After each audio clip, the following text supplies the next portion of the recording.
The European Parliament's chief Brexit negotiator has regularly taunted Leave voters since the UK poll with a series of incendiary tweets, and in an interview with the BBC's Andrew Marr, he stuck the boot in again.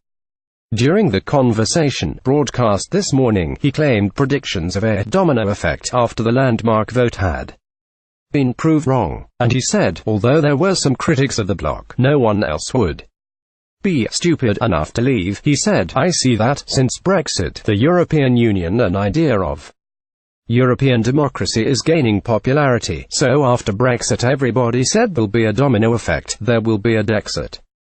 The Danish going out, an exit, the Dutch going out, and so on, Frexit, the French going out. It's quite the opposite what is happening."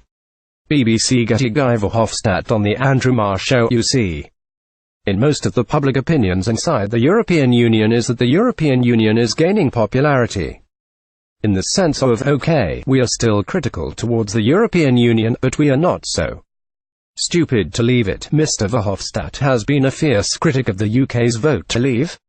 Last month, he warned nations that went it alone outside the bloc would fail in a thinly veiled swipe against Britain.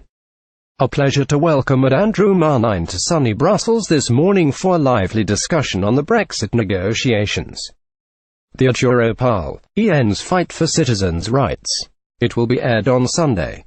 pic.twitter.com neotifu Guy Verhofstadt at Guy Verhofstadt February 16, 2018. He tweeted, "Individual countries can't solve the challenges we face, from climate change to human trafficking. Nationalists and populists are unable to provide the answers, and that's why they will fail where Europe." And in the run-up to Christmas he laughed off Britain's blue passport victory by offering a blue EU flag alternative.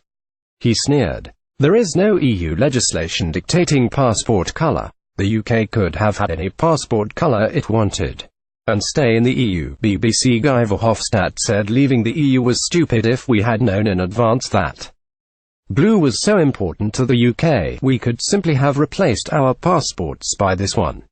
His message was posted alongside a photo of the passport to the European Union booklet, with a blue EU flag on the cover. His comments come as Theresa May said Britain will pull out of a major foreign policy arrangement as soon as possible after Brexit.